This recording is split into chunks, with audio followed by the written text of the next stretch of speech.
Okay, so over the last year or so, there have been a ton of clips of Caleb Williams doing some pretty feminine type of things in public. There were images of him painting his fingernails to wearing something that resembled a dress. And last season, following a loss, Williams was on the sidelines crying in the stands while his brother was caressing him, and it just wasn't a particularly good look for the presumptive #1 overall pick in this upcoming draft.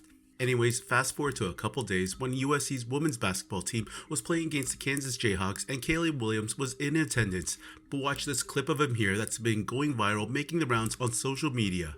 All right, thanks, El. How about two Heisman Trophy winners here to support USC? Matt Leinart earlier, now Caleb Williams, loving some Earth, Wind, and Fire. Who doesn't love Earth, Wind, and Fire? He's going to be a busy man in So yeah, Williams was wearing a yellow hoodie, but what caught fans' attention of him on the sidelines was his pink iPhone case and pink painted nails and just his overall demeanor mannerisms when television cameras panned over to the QB. Some even speculated he had lipstick on, and it just wasn't the image normal NFL fans are accustomed to. Some of the comments on Twitter were pretty hilarious. One user wrote, "I can't wait to see which GM gets fired for drafting this mega bust." Another user wrote, "Glad I'm not a Bears fan." And lastly, a Barstool employee who goes by the name of Jack McGuire tweeted, "Pink phone is crazy, not gonna lie."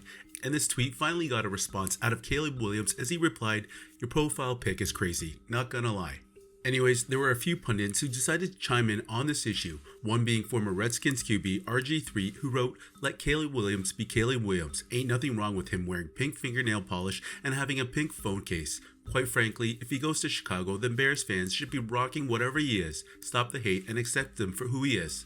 Honestly, for me, I don't know about this, especially since we're talking about football, the ultimate man sport where you got a group of 53 players all looking to one man for leadership. There is no way you're going to have more than half the team messing with this type of behavior from their own QB, and I can already foresee if Caleb Williams has the slightest setback, many fans are going to point to this, whether just or unjust. So what do you guys think? Do you care if your QB was doing these type of things? Anyways, I want you to listen to Cam and Mace's take on this topic because they actually bring up some interesting points. Want me to go first? Yeah, nigga ain't have the pink fur on. Now, if he'd had the pink fur on with the phone. Maybe that's why they mad. Yeah, they mad at nigga do it like you gonna faking. do it for TV, nigga. Yeah, you gotta do it like you doing it for TV. Nigga, you half-stepping. Maybe that's the problem. I think, me personally, when it comes to certain things or certain people, he's an easy Vic. And when I say an easy Vic, the easy victim. Because they said, oh, ain't the same shit that Mace said before. He lost the game, he wanted his dog, he wanted to go home and cry, so on and so forth. Now he got a pink phone case and pink whatever else, so they like, this nigga soft. And a lot of people take the color pink for granted and be like, if you wear pink, you whatever you want to say about the color pink. I was thinking that when I read this, that, what's that, him? They said that's what he's gonna do when he hears his name called in the draft. Wow. We might want to show that to the crowd when we get a chance. How did you find that? They said this is Caleb Williams when he hears his name called in the draft. In other words, they're saying what you say, Mace, about certain people, that he's sassy. That's what I get from that emoji. Yeah.